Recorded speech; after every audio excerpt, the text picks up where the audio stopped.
Fala investidor, fala investidora, como é que vocês estão? Espero que estejam todos muito bem. Quem fala é o André, criador do canal, e hoje eu vou trazer para vocês 4 dos principais fundos imobiliários do agro, ou então FIAGROS, que nós temos aqui na nossa Bolsa de Valores, e que basicamente estão em uma reportagem dizendo que são os melhores, aqueles que mais trazem rentabilidade para dentro da carteira dos cotistas. E aqui nós vamos debater alguns pontos que eu acredito que são fundamentais para você investir com muita qualidade. Então, se você quer saber quais fundos são, fique comigo para após o vídeo. Então, vamos pro vídeo.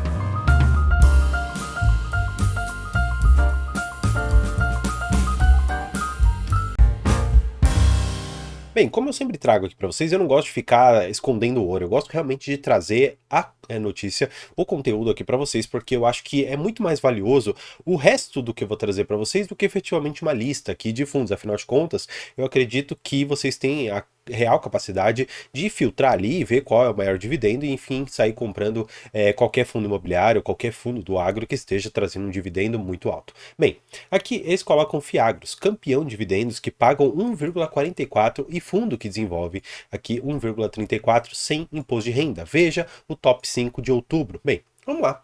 Eles colocam aqui um pouco sobre o que é um FIAGRO, fazem algumas propagandas, colocam aqui um pouco da rentabilidade, da variação, tudo mais. E aqui nós temos finalmente quais são os fundos que são os tais campeões de dividendos, tá bom? Então, para a gente começar, nós temos IAGR, ELISAG, NCRA, AGRX11, GRWA11. Enfim, você tem os nomes, você tem o yield aqui do último mês, você tem o dividendo por cada cota que foi recebida. E olha só que interessante. Este primeiro aqui, IAGR11, eu confesso que eu não consegui achar. Eu fui aqui, por exemplo, num dos sites que eu uso bastante, fui olhar, o mais próximo que eu achei seria esse IAAG11, só que abrindo aqui, eu percebi que ele é um fundo que realmente não tem nada a ver com aquele que foi trazido lá. Eles colocam que foi um yield de 1,32 por cota, e aqui o valor, vocês podem verificar aqui na tela, tá de apenas 21 centavos. Então, não é o mesmo fundo. Olhei aqui para ver se eu não estava realmente perdendo alguma coisa, se eu não estava olhando de forma correta, até fui, voltei, enfim, não consegui achar esse fundo. Se vocês sabem que fundo é esse, deixa aqui na descrição que eu fixo você nos principais, porque eu particularmente não consegui encontrar. Bem, indo para os outros, vamos dar uma olhada. Eles colocam aqui o ELISAG, e é um dos que eu vou trazer aqui para vocês, mas eu vou de uma certa ordem que eu estabeleci aqui para que a gente consiga enxergar pontos que são importantes, tá bom? Porque não é exatamente porque o fundo paga muito bem que ele é um fundo bom. Não significa porque ele é um fundo pequeno ou talvez não tão conhecido que ele seja um fundo ruim. Nós precisamos entender o que está por detrás daquela carteira, tá bom? Então vamos lá. Eu peguei aqui alguns para a gente dar uma olhada. O primeiro deles é esse GRWA, o Greenwich Agrofiagro. Nos últimos aqui 12 meses, ele pagou alguma coisa na casa de 7,72%, com o último dividendo nesses 12 meses aqui, eu vou até aumentar um pouquinho pra gente, de 88 centavos. Em relação a esse valor aqui, e aqui você pode perceber um dos principais erros que nós temos nos investidores de fundos imobiliários e, no geral, aquelas pessoas que vão buscar muito mais o dividendo do que efetivamente a qualidade e até mesmo compreender um pouco do que você tem ali por detrás daquele investimento. Se você for perceber, 1,43 é uma rentabilidade muito boa, uma rentabilidade que é pouquíssimo provável de alguém alcançar com certa constância durante os anos, durante até mesmo a longa vivência em bolsa. Só que pegando a existência desse fundo, você vai poder perceber que ele aqui nasceu em abril, ou seja, é um fundo muito novo. Tanto é que se você for pegar o tamanho desse fundo, você vai poder perceber que é um fundo de 13 milhões de reais. Sim, é um fundo muito pequeno. Apesar disso, eu dei uma olhada na carteira de crédito dele. Se você for dar uma olhada, efetivamente você não tem uma concentração tão grande em cada um dos CRAs que nós temos aqui. Se você for pegar esse Panorama, está aqui com 9,4, Pisani 9,3, Agrofarm 8, ou seja, por mais que seja um fundo pequeno, me parece que com o tamanho que ele tem, ele fez uma boa lição de casa, ele diversificou bem entre os CRAs que nós temos aqui dentro. Significa que são CRAs seguros? Eu particularmente não acredito que seja a melhor carteira, mas você pode ver aqui, por exemplo, que nós temos alguns ativos que até estão listados em bolsa. Ó, a AgroGalaxy é uma delas, as outras, a princípio, eu não conheço nenhuma que seja realmente listada em bolsa ou que tenha números que sejam abertos para a gente. Claro, não estou querendo aqui fazer um pré-julgamento da carteira, mas olhando para o geral aqui dele, me parece ser uma taxa razoável na casa aqui, como ele coloca, numa carteira média média de 4,8. Então, acho que é até interessante em termos de CDI e de IPCA 10,81. Isso aqui já me soa um pouco alarme. Por quê? Dentro do setor agro, é muito mais comum você enxergar formas de financiamento que são mais de curto prazo, são normalmente aquelas vinculadas até ao CDI. E quando eu vejo um Fiagro com alguma indexação em IPCA, eu já fico um pouco receoso, porque não é o tipo de rentabilidade que mais se adequa ao setor. Mas claro, se eles fizeram isso, eu creio que a gestão fez tudo isso de forma extremamente bem pensada, e eu sempre gosto de enxergar como um fundo novo, como esse daqui da Greenwich, ele pode sim trazer uma movimentação interessante, apesar de ser um fundo pequeno, tá bom? Vamos para o próximo, AGRX11, tá bom? Vocês vão poder perceber que é um fundo que está com 16,14% nos últimos 12 meses, tá bom? Com 1,74 por cota, custando R$10,78. Mas você vai poder perceber que de todos os fundos, nós temos um pequeno problema, que são fundos pequenos. Claro, 97 milhões pode parecer para algumas pessoas que não seja tão pequeno. Só que, olhando para outros fundos, especialmente do agro que nós temos em bolsa, você vai poder perceber que aqueles que são mais bem conceituados, eles partem de 500, 600 milhões de reais. Então, quando eu vejo algo um pouco menor em relação àquilo que é a média, pelo menos dos fundos mais bem conceituados, eu já acabo ficando um pouco de fora. E os fundos do agronegócio, os FIAGROS, eles são muito novos em bolsa. E exatamente por essa novidade que eu não gosto de colocar muito do meu patrimônio nesse tipo de ativo, porque ele não se provou ainda no tempo. E a meu ver, por mais que o agro seja muito antigo e o financiamento do agro também seja bastante antigo, eu não acho ainda que esse veículo de investimento se mostrou tão tranquilo, porque eu acredito que muitas dessas empresas do agro não têm os seus números abertos e algumas delas estão um pouco contabilizados. Então eu gosto ainda de ir aos poucos, olhando realmente o que esse tipo de investimento tem a trazer. Indo aqui para a carteira, eu já não gostei de uma das coisas aqui. Primeiro, normalmente a gente coloca o nosso portfólio do maior para o menor. E aqui ele já começa, por exemplo, 2%, 3%, 6%, aqui embaixo você tem 8%, depois você tem 10%, depois você tem 1%. Ou seja, você tem que ficar aqui caçando qual que é aquele que tem mais, menos posições, enfim, eles não ajudam muito. Claro, me parece que eles fizeram aqui por nome da pessoa, o nome das empresas que estão por detrás. E aí você pode fazer a somatória aqui, pode ter sido. Só que eu prefiro que eles juntem tudo isso aqui e falem, olha, CRA 1, CRA 2 de uma determinada empresa, dá para fazer uma coisinha mais bonita e mais bem feita. Então, não estou mais uma vez criticando o fundo, eu só acho que os relatórios gerenciais, não só desse fundo, mas de outros tantos fundos imobiliários, podem melhorar muito em questão de informação, e aqui já fica a minha sugestão. Como vocês podem ver, ele tem alguma diversificação aqui em termos de devedores, né, desses CRAs, mas eu gosto muito de olhar o quanto que nós temos aqui de indexadores. Por quê? O indexador, ele vai me dar uma métrica, mais ou menos, se é um fundo high yield, e de uma certa maneira o high yield eu considero como high risk também, com risco alto, ou aquele high grade, ou pode ser o middle, tem uma parte um pouco mais exposta, tem uma parte um pouco menos exposta a risco, então dá pra gente verificar isso através dessa carteira. Mas olha só o que me chama muita atenção, eles trouxeram aqui CDI mais 18. Olha, eu confesso que eu nunca vi algo do gênero, porque isso daqui, considerando a nossa Selic de hoje, daria 30% ao ano.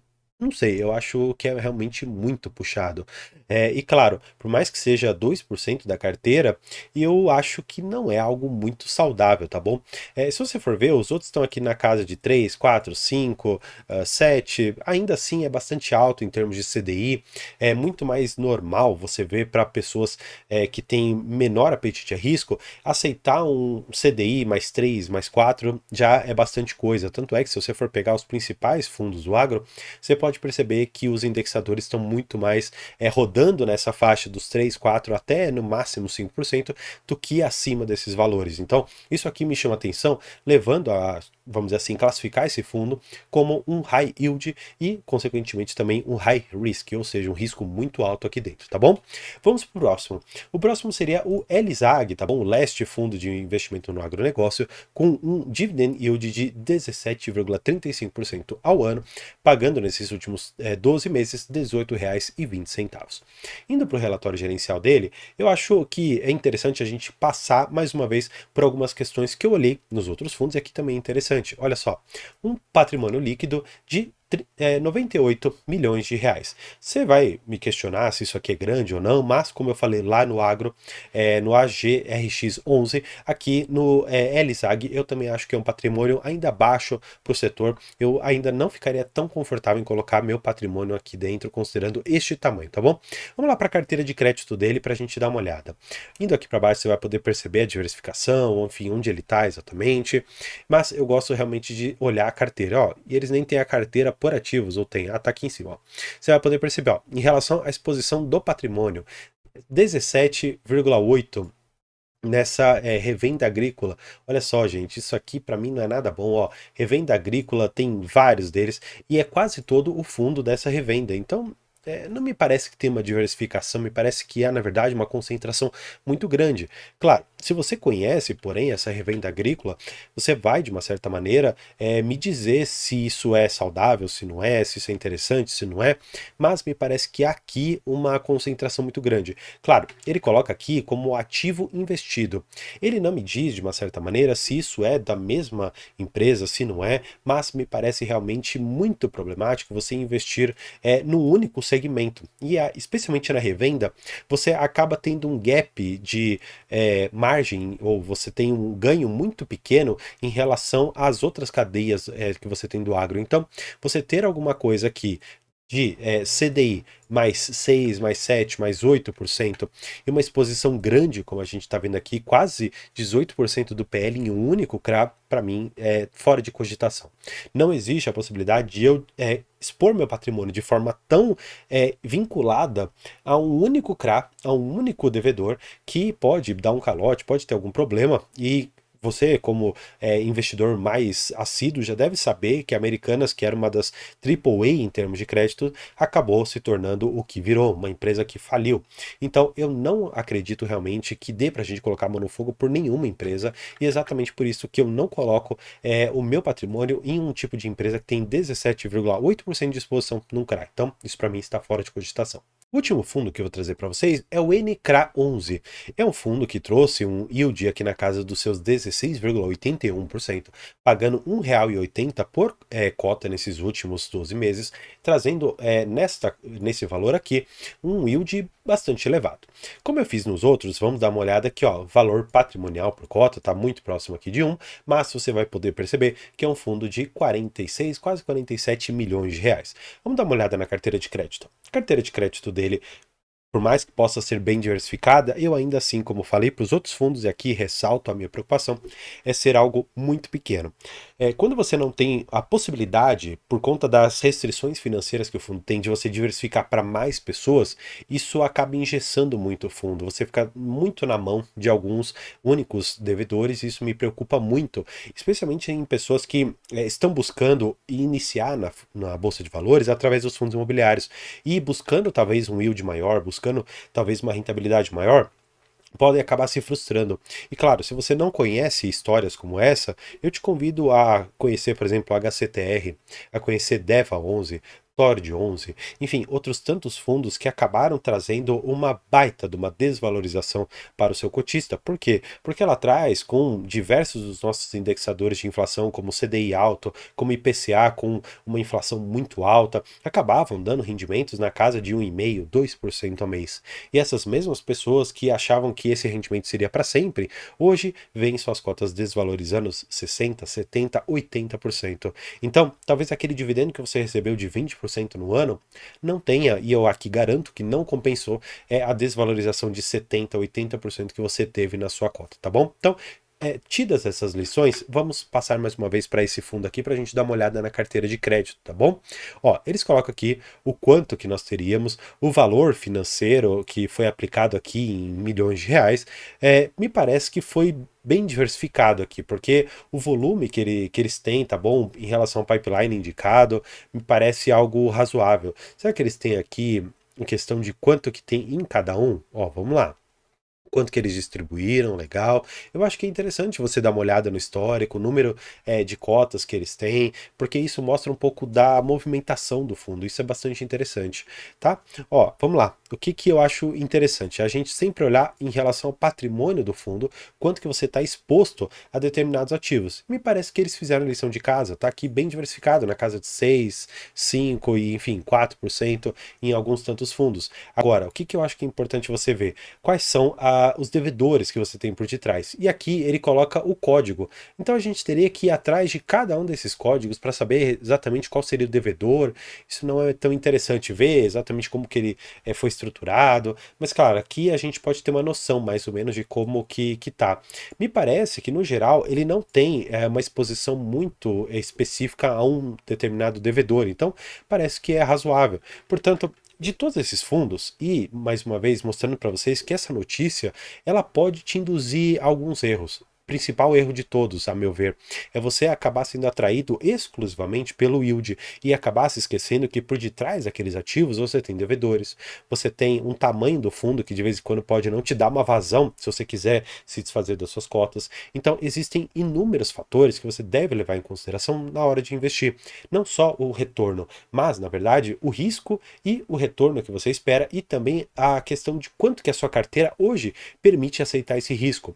Eu digo, se você é um investidor que está iniciando em bolsa, procure muito mais ativos que vão te gerar tranquilidade, porque neste jogo de bolsa de valores o importante é não sair, porque se você investir em ativos que você vai perder 80, 90%, você, em um determinado momento, vai achar que tudo isso aqui é cassino, é uma jogatina e que nada dá certo para você. Agora, se você fizer o trabalho inverso, colocar o seu dinheiro para trabalhar a seu favor em ativos com mais segurança, que já se provaram no tempo, com gestão boa, com uma qualidade de portfólio por detrás, eu te garanto que nada dessa ideia de jogatina vai te afetar. Na verdade, você vai perceber que depois de um certo período de tempo, você vai colher todos os benefícios de ter investido da forma correta. E a forma correta não é você deixar, talvez, ativos mais arriscados fora da sua carteira, mas colocá-los numa medida que seja tão proporcional que, se essa proporção te gerar um certo prejuízo, você não será significativamente afetado. E é exatamente isso que eu trago aqui no canal. Por isso que eu faço convite para você se inscrever e, claro, conhecer também a área de membros, porque lá, especialmente na área de membros, eu tenho análise da sua carteira, em que eu posso olhar ali com uma lupa exatamente cada ativo que você tem e então ter uma conversa muito franca se você está assumindo mais ou menos risco daquilo que você deveria, considerando, claro, o seu perfil de investidor. E claro, depois que você assistir esse vídeo, eu quero que você deixe aqui embaixo qual o ativo mais arriscado que você tem dentro da sua carteira. É um fundo imobiliário? É uma ação?